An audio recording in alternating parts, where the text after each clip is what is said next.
নারায়ণগঞ্জে একটি ধর্ষণ মামলায় এবং অপহরণ মামলায় শুনানি শেষে আমার বিজ্ঞ ক্লায়েন্ট, উনি একজন নারায়ণগঞ্জ বার একজন আইনজীবী, এই মামলায় উনি রেসপন্ডেন্ট নাম্বার 2 ছিলেন।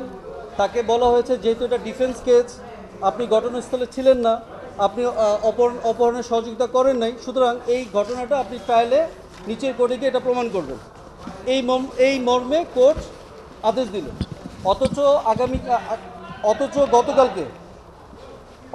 গতকালকে পিটিশনার ইনফরমেন্টের লয়ার ইশরাত হাসান তার বক্তব্যে 1 মিনিট 53 সেকেন্ডের বক্তব্যে শেষের দিকে জজ সাহেবের আদেশটাকে কোট করে বলেছে, এই মামলা আদেশ এইভাবে বলল, অব্যাহতির আদেশ বাতিল করে এবং দর্শকের বিরুদ্ধে প্রসিকিউশন চালানোর নির্দেশ দেয়। আসলে এই মামলায় রেসপন্ডেন্ট নাম্বার 2-কে এফআইআরে মামলার বাদী দর্শক বলে নাই, চার্জশিটও দর্শক বলে নাই। মিস্টার জাস্টিস হাফিজুল আলম এবং জাস্টিস আতাবুল্লাহ সাহেব ওনাদের বেঞ্চেও তার রায়ে দর্শক বলে নাই, কিন্তু একজন আইনজীবী তার আদেশটাকে সাপ্রেস করে মূল ঘটনাটাকে আরেক পাশে রেখে মিথ্যাভাবে আপনাদের সামনে উপস্থাপন করেছে এবং আপনারাও সেটা প্রকাশ করেছেন এবং ওই বিজ্ঞ আইনজীবী তার ফেসবুক পেজেও সোশ্যাল মিডিয়াতেও এটা এক্সপোজ করেছে। একজন আইনজীবী মিডিয়াতে কি কথা বলতে পারে এই মর্মে একটা ক্যানন আছে, সেই ক্যাননটা আমরা কোর্টকে আজকে অ্যাড্রেস করলাম। কোর্ট আমাদের সমস্ত কথা শুনে বিজ্ঞ আদালত বলল যে আপনার এই এলিগেশনটা খুব সেন্সিটিভ এলিগেশন এবং এটা রাইটফুল এলিগেশন।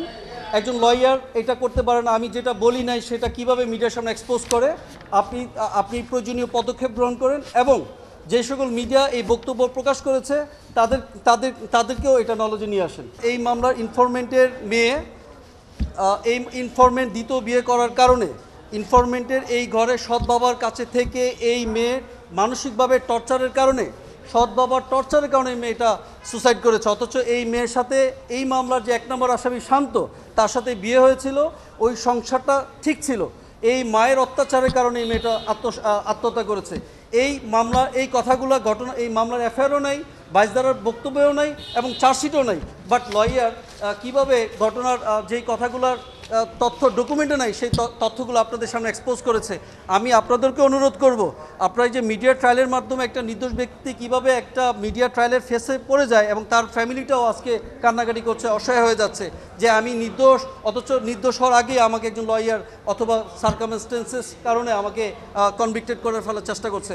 আপনারা কোনো রিপোর্ট প্রকাশ করার আগে অবশ্যই এফআইআরটা নেবেন, বাইজদারা জবানবন্দি নেবেন, আনুষঙ্গিক ডকুমেন্ট নেওয়ার পর আপনারা এটা এক্সপোজ করবেন, মিডিয়ার মাধ্যমে দিবেন।